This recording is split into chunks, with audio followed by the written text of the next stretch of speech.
আর 5টা দিনের মতোই বড় বোনের সাথে স্কুলে যাওয়ার কথা ছিল রামিসার। কিন্তু ফুটফুটে এই ছোট মেয়েটিকে খুঁজে পাচ্ছিলেন না তার মা। সময় গড়ায় আর উৎকণ্ঠা বাড়ে। ঘরের ভেতর, বারান্দা, সিঁড়ি সব জায়গায় খোঁজা শুরু হয়। পরে ভবনের অন্য বাসিন্দারাও যোগ দেন সেই খোঁজে। এক পর্যায়ে ভবনের 3য় তলায় নিজেদের ফ্ল্যাটের উল্টো পাশের দরজার সামনে পাওয়া যায় ছোট রামিসার ব্যবহৃত স্যান্ডেল। তখনই সন্দেহ আরও ঘনীভূত হয়। ভেতরে থাকা লোকজন দরজা খুলতে বলা হলেও দীর্ঘ সময় সাড়া পাওয়া যাচ্ছিল না। পরে প্রতিবেশীদের নিয়ে দরজা ভেঙে ফ্ল্যাটে ঢোকেন তারা। এরপরই সামনে আসে ভয়ঙ্কর এক দৃশ্য। ফ্ল্যাটের বাসিন্দা সোহেল রানার কক্ষে চারদিকে ছড়িয়ে ছিটিয়ে আছে রক্তের দাগ।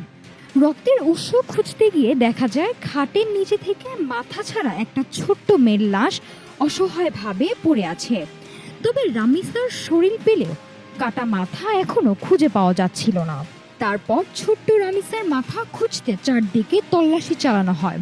রুমে না পেয়ে এরপর যায় বাথরুমে, সেখানেই রক্তে ভেজা রামিসার কাটা মাথা পাওয়া যায়। গত 19 মে মঙ্গলবার সকাল 10:30টার দিকে রাজধানী পল্লবী এলাকায় এই ঘটনা ঘটে। রামিসা পপুলার স্কুলের 2য় শ্রেণীর শিক্ষার্থী ছিলেন।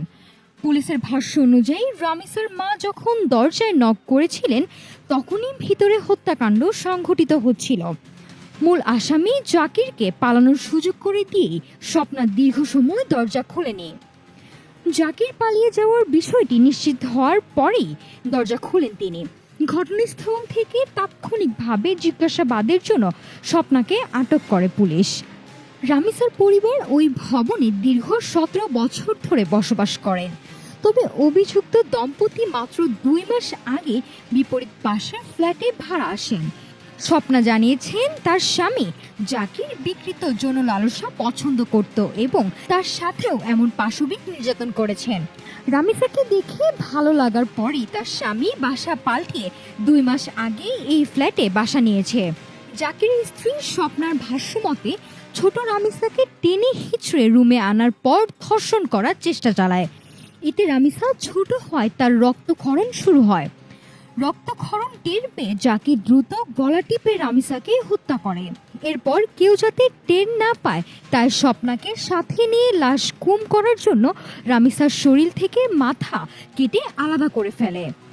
জাকিরের পরিকল্পনা ছিল মাথাটাকে এক জায়গায় ফেলবে এবং শরীরটাকে অন্য জায়গায় ফেলবে যাতে কেউ লাশ চিনতে না পারে।